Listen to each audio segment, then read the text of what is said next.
Hello दोस्तों, स्वागत है आप सबका अपने चैनल द स्पोर्ट्स बाबा में। मैं विशाल राठी आप लोगों का स्वागत करता हूं और आ गया हूं आपके सामने पूरे आईपीएल के कवरेज के लिए। जी हां, आज से हम एक सीरीज स्टार्ट करेंगे इस चैनल पर पूरे आईपीएल के लिए, जिसमें हम आपके सामने आएंगे या मैं आपके सामने आऊंगा पूरे आईपीएल के प्री मैच शोज लेकर के और पोस्ट मैच एनालिसिस लेकर के वीडियोस बिल्कुल रॉ रहने वाली है। मैंने सोचा एक अलग एक्सपीरियंस आप लोगों के लिए मैं क्रिएट करूं। कोई एडिटिंग नहीं, कोई रिटेक नहीं, just you and me one on one with pure game knowledge और उसका एनालिसिस। तो आईपीएल का नया सीजन स्टार्ट होने वाला है। मुझे पता है आप सब भी उतने एक्साइटेड होंगे जितना मैं हूं। और पहला मैच क्या ब्लॉकबस्टर होने वाला है, किंग कोहली वर्सेस थाला। लेकिन ऐसे थोड़े होगा, हमें पता है हमारे माई भाई ने सीजन स्टार्ट होने से पहले ही बम फोड़ दिया, कैप्टनसी छोड़ दी। ऋतुराज गायकवाड़ चेन्नई के अब नए कैप्टन है। क्या फर्क पड़ेगा चेन्नई के ऊपर, क्या इसका इफेक्ट पड़ने वाला है? मुझे आइडिया था ऐसा कुछ होगा, क्योंकि जितना हमने इतने सालों में महेंद्र सिंह धोनी को देखा है, और जब वो इंडिया के कैप्टन भी थे ओडीआई में, उन्होंने जैसे कैप्टनसी की ट्रांजिशन की थी विराट कोहली को, तो मुझे उतना तो आइडिया था कि वो चेन्नई सुपर किंग्स छोड़ने से पहले एक नया कैप्टन रेडी करके जाएंगे। उन्होंने 2 साल पहले कोशिश भी की थी रविंद्र जडेजा के साथ, लेकिन वो एक्सपेरिमेंट जो है फेल हो गया था। अगर अब आप अंदाजा लगाएं तो ज़्यादा से ज़्यादा महेंद्र सिंह धोनी ये सीज़न खेलेंगे और शायद अगला खेल ले। 2 सीजन से ज़्यादा तो वो नहीं खेल रहे, तो उनके पास 2 ही सीजन थे एक नया कैप्टन रेडी करने को। वो भी अगर वो 2 सीजन खेलते हैं, हो सकता है यही आखिरी सीजन हो। तो इस केस में तो वो अपनी आंखों के सामने ही अपने खेलते हुए ग्राउंड पर रहते हुए एक नए कैप्टन को रेडी करेंगे। इतना तो मुझे आइडिया था और मुझे सरप्राइजिंग नहीं लगा उनका कैप्टनसी छोड़ना। तो अब बात यह है कि बहुत से लोग कह रहे हैं कि कोई फर्क नहीं पड़ेगा चेन्नई सुपर किंग्स पर इस चीज का, क्योंकि टीम तो धोनी ही चलाने वाले हैं विकेट के पीछे से। लेकिन मेरा मानना इस चीज में अलग है। क्यों? आप सब लोग भी इस चीज को लेकर सरप्राइज होंगे कि यार ऐसा क्यों कह रहा है बंदा। मैं ऐसा इसलिए कह रहा हूं कि अगर आपको याद हो पिछले 2 साल पहले जब रविंद्र जडेजा चेन्नई सुपर किंग्स के कैप्टन बने थे, तो धोनी उन्हें कुछ नहीं बताते। वो गाइड कर देंगे, वो एडवाइस दे देंगे, लेकिन डिसीजन रविंद्र जडेजा के थे और वही वो ऋतुराज के साथ करने वाले हैं। अगर धोनी को ही डिसीजन लेने हैं और धोनी को ही डिसीजन लेने होते तो फिर वो कैप्टनसी क्यों छोड़ेंगे? कोई पॉइंट ही नहीं है, एक नया कैप्टन रेडी नहीं होगा। अगर धोनी अपने डिसीजन नए कैप्टन को बताने लगे तो नया कैप्टन रेडी हो ही नहीं सकता, उसकी कैपेबिलिटीज का कभी पता चलेगा ही नहीं। तो इस वजह से मुझे लगता है कि डिसीजन ऋतुराज गायकवाड़ के होंगे ऑन ग्राउंड। हाँ, माही भाई जरूर उनको गाइड करेंगे, जितना एक्सपीरियंस उन्हें है। वो बॉलर्स को भी गाइड करेंगे विकेट के पीछे से, और उनका इन्फ्लुएंस मैच पर रहेगा हमेशा की तरह। लेकिन जो सीएसके की टीम थी, मेरे ख्याल से इस बार आईपीएल में 2 सबसे मजबूत टीम मुंबई इंडियंस और चेन्नई सुपर किंग्स, अगर पूरी स्क्वाड आप देखें ऑन पेपर नजर आती है। तो चेन्नई सुपर किंग्स जो थी वो टेलर मेड थी महेंद्र सिंह धोनी की कैप्टनसी के लिए। जैसे उनको स्पिनर्स चाहिए, जैसे उनको पेस बॉलर्स चाहिए, और जैसे उनको बैटर्स चाहिए जो बॉल कर सके, 2-2 4-4 ओवर उनको दे सके। जैसे रचिन रविंद्र है, डैरेल मिचेल टीम में आए, मोइन अली ऑलरेडी वहां पर है, शिवम दुबे भी 1-2 ओवर कर सकते हैं, रविंद्र जडेजा है, तो वो उनके हिसाब से परफेक्ट टीम थी। शार्दुल ठाकुर अब आ गए हैं। क्या ऋतुराज गायकवाड़ उतनी ही एफिशिएंसी के साथ इस टीम को चला पाएंगे? ये अब देखना पड़ेगा। हालांकि चेन्नई सुपर किंग्स अभी भी बहुत स्ट्रॉन्ग है। और अगर हम बात करते हैं आरसीबी की, तो RCB as usual batting heavy है, जबरदस्त बैटिंग अटैक, पूरे आईपीएल का सबसे बेहतरीन बैटिंग अटैक, क्योंकि ओपनिंग में Faf, Virat, 1 down Patidar, 2nd down Maxwell, फिर कैमरन ग्रीन और दिनेश कार्तिक, टॉप 6। माशाल्लाह क्या जबरदस्त टीम है। मतलब देख मुंह में पानी आ जाए ऐसी बैटिंग यूनिट है। लेकिन फिर वही दिक्कत, बॉलिंग वैसी नहीं है। ओवरऑल भी देखें तो वैसी नहीं है। फास्ट बॉलिंग पिचेस पर शायद काम कर जाए, लेकिन जो पहला मैच हो रहा है, क्योंकि हम इस स्पेसिफिक मैच के बारे में बात करने वाले हैं, ये मैच हो रहा है एमए चिदम्बरम स्टेडियम पर। विकेट धीमी है, विकेट स्लो है, और इस विकेट पर अब आरसीबी की बॉलिंग देखना पड़ेगा कि कैसे काम करती है। आरसीबी के लिए सिंपल फंडा है अगर मैच जीतना है उन्हें, कि आउट स्कोर योर ओपोनेंट। अगर ओपोनेंट ने तुम्हारे 200 रन मारे हैं तो 201 बनाओ, अगर उन्होंने 300 बना दिए तो 301 बनाओ। तुम्हारी बैटिंग है उतनी स्ट्रॉन्ग, बैटिंग पर खेल रहे हो तुम ये सीजन। तो अब हम आते हैं एमए चिदम्बरम स्टेडियम पर। विकेट स्लो है, स्पिनर्स, क्वालिटी स्पिनर्स चेन्नई के पास है। महेश दीक्षाना उनके पास है, और रविंद्र जडेजा उनके पास है, साथ में मोइन अली, और सचिन रविंद्र अगर खेले तो वो भी लेफ्ट आर्म स्पिन के आपको ओवर्स देंगे। साथ में शार्दुल ठाकुर स्लो कटर्स का बहुत इस्तेमाल करते हैं अपनी बॉलिंग में। दीपक चाहर नई गेंद के साथ ही गेंदबाजी करेंगे।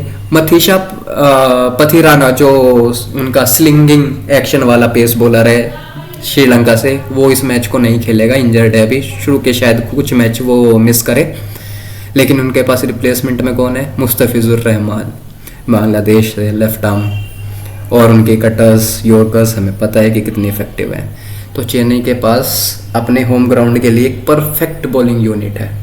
बैटिंग यूनिट उनकी कितनी लंबी है हमें पता ही है। प्लेइंग 11 के बारे में बात कर लेते हैं इसी के साथ साथ, जब हम उनकी स्ट्रेंथ्स के बारे में बात कर रहे हैं।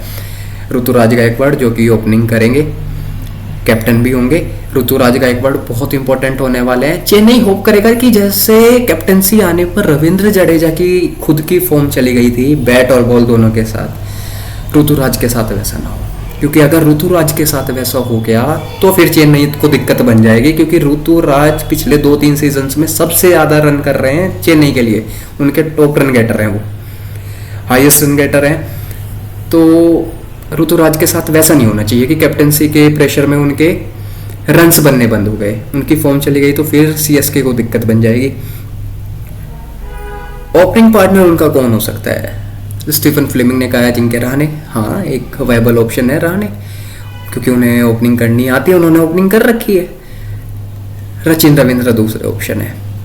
अगर रहाणे ओपन करते हैं तो फिर नंबर 4 पर वो डैरेल मिचेल को खिलाएंगे, फिर डैरेल मिचेल का टीम में नंबर बनता है। एक और प्लेयर है जो यूपी से थे, उन्होंने T20 टीम में खरीदा था, मैं अगर नाम भूल गया उनका भी, शेख राशिद, समीर रिजवी, हाँ Sameer Rizvi, hard hitter batter, और काफ़ी महंगा खरीदा था, 8-8.5 करोड़ का इस प्लेयर को खरीदा था। काफ़ी टैलेंटेड प्लेयर है, लेकिन मुझे नहीं लगता प्लेइंग 11 में जगह बना पाएंगे। उनको प्रिपेयर करेगी चेन्नई अंबती राइडो वाले रोल के लिए। और अगर सचिन रविंद्र खेल रहे हैं तो फिर डैरेल मिचेल जो कि 14 करोड़ के खरीदे हैं, इतने महंगे पाए हैं, वो बाहर बैठ सकते हैं। मोइन अली और डैरेल मिचेल में से एक ही खेल सकता है, और क्योंकि चेन्नई में खेल रहे हैं इसलिए मुझे लगता है कि मोइन अली के साथ सीएसके जाएगी। तो मेरी प्लेइंग 11 ऐसे है अभी, ऋतुराज गायकवाड़, उसके साथ सचिन रविंद्र, क्योंकि वो स्पिन बॉलिंग के ओवर्स आपको दे देते हैं लेफ्ट आर्म स्पिन के। नंबर 3 पर अजिंक्य रहाणे, नंबर 4 पर आपके पास फिर आ जाएंगे शिवम दुबे, नंबर 5 पर मोइन अली, ये दोनों आगे पीछे भी हो सकते हैं। नंबर 4 पर मोइन अली आ सकते हैं, नंबर 5 पर शिवम दुबे आ सकते हैं। नंबर 6 पर अगर लेफ्ट राइट ना करना हो उनको तो रविंद्र जडेजा आ जाएंगे, क्योंकि लगातार 3 लेफ्ट हैंडेड बैटर हो गए हैं। नहीं तो MS धोनी आ सकते हैं, फिर शार्दुल ठाकुर, दीपक चाहर, कितनी लंबी इनकी बैटिंग लाइनअप हो जाती है। तो और बॉलिंग में मुस्तफिजुर रहमान और महेश दीक्षाना, ये इनकी प्लेइंग 11 हो जाएगी। अब बात करते हैं हम आरसीबी की। अब भी इस प्लेइंग 11 में सीएसके ने सारे बेस कवर कर लिए हैं। इनके पास खूब लंबी बैटिंग है, इनके पास बॉलिंग है। अगर इनको मीडियम पेस बॉलिंग चाहिए, तीसरा मीडियम पेस शिवम दुबे है। अगर फिर भी एक और ऑप्शन चाहिए कि मीडियम पेस का हमें ऑप्शन चाहिए मुस्तफिजुर के साथ, एक मुस्तफिजुर भी आएंगे, मुस्तफिजुर के साथ 11 प्लेइंग 11 इनकी कंप्लीट होगी, तो इनके पास 3 पेस बॉलिंग हो जाएंगे। इन्हें फिर भी चाहिए तो ये मोइन अली की जगह डाल सकते हैं डैरेल मिचेल को, लेकिन मुझे नहीं लगता, मुझे लगता है मोइन अली के साथ ही चेन्नई सुपर किंग्स जाएगा। हम बात करते हैं फिर आरसीबी की। आरसीबी के टॉप 6 मैं आपको ऑलरेडी बता चुका हूँ। वो नहीं हिलने वाले। उसमें शायद कैम ग्रीन को वन डाउन खिला दे, ये देखना इंटरेस्टिंग होगा कि कैम ग्रीन की जो बैटिंग पोजीशन है वो क्या होने वाली है। और अदरवाइज फाफ डू प्लेसेस मैं अभी भी चाहूंगा कि कोहली ओपन ना करे, मेरा पर्सनल ओपिनियन है, क्योंकि वो इंडिया के लिए वन डाउन खेलते हैं। मैं चाहता हूँ T20 वर्ल्ड कप आ रहा है, कोहली अभी भी वन डाउन खेले, कैमरन ग्रीन से ओपन करा दे। उन्हें जो पहले 6 ओवर है न्यू बॉल पर कैमरन ग्रीन को अनलीश कर देगी भाई, जाके मार अपना लॉन्ग हैंडल यूज कर, पेल दे सामने वाली टीम को। तो अगर वैसे जहां तक लगता है कि फाफ डू प्लेसिस और विराट कोहली ओपन करने वाले हैं, कैमरन ग्रीन की बैटिंग पोजीशन अभी डिसाइडेड नहीं है, देखते हैं कहाँ खिलाते हैं। पटीदार वहाँ पर हैं, ग्लेन मैक्सवेल वहाँ पर है, एंड दिनेश कार्तिक, आपके टॉप 6 हो गए। मेरे ख्याल से 7वां प्लेयर जो खेलेगा वो होने वाला है महिपाल लोमरोर, क्योंकि स्पिन बॉलिंग और चेन्नई का विकेट है। लेफ्ट आर्म स्पिन आपको महिपाल लोमरोर दे देते हैं। नहीं, महिपाल लोमरोर कौन सी बॉलिंग करते हैं, लेफ्ट आर्म करते हैं राइट आर्म करते हैं, ये देखना पड़ेगा। शाहबाज अहमद लेफ्ट आर्म करते थे, नहीं लेफ्ट आर्म ऑर्थोडॉक्स ही करते हैं, लेफ्ट आर्म बैट है महिपाल लोमरोर। और मैं इसलिए कंफ्यूज था कि लेफ्ट आर्म बैटिंग तो करते हैं लेकिन बॉलिंग राइट आर्म ना करते हो, तो लेफ्ट आर्म बॉलिंग वो आपको दे देंगे। और ग्लेन मैक्सवेल का रोल बहुत इंपॉर्टेंट होने वाला है। ग्लेन मैक्सवेल इस बार ओवर फिल करने के लिए नहीं खेल सकते आरसीबी के लिए, क्योंकि आरसीबी के पास स्पिनर्स नहीं है। आरसीबी के लिए इस बार ग्लेन मैक्सवेल को पूरे 4 ओवर करने पड़ेंगे और ऑलमोस्ट हर विकेट पर करने पड़ेंगे। इस बार वो उनका रोल वो नहीं हो सकता कि फिलर वाला, कि कोई बॉलर पिट गया है और अब आप के 2 ओवर निकाल के निकल जाओ, नहीं। इस बार ग्लेन मैक्सवेल को पूरे ओवर करने पड़ेंगे। ये फिलर वाला रोल जो है वो शायद कैम ग्रीन के हाथे आए कि आप 2 ओवर निकालो। इनफैक्ट कुछ पिचेस पर कैम ग्रीन 4 ओवर भी डालते आपको नजर आएंगे अक्रॉस द 14 मैचेस, क्योंकि बहुत लंबा टूर्नामेंट होने वाला है। तो अभी 7वां हमारा महिपाल लोमरोर हो गए, फिर करण शर्मा आ सकते हैं, और कर्ण के बाद देखना पड़ेगा कि वो शायद सब्स्टिट्यूट भी हो सकते हैं, लेकिन प्लेइंग 11 में भी आ सकते हैं। और इसके बाद मोहम्मद सिराज है और आकाशदीप, ये मेरे 2 पेसर होंगे।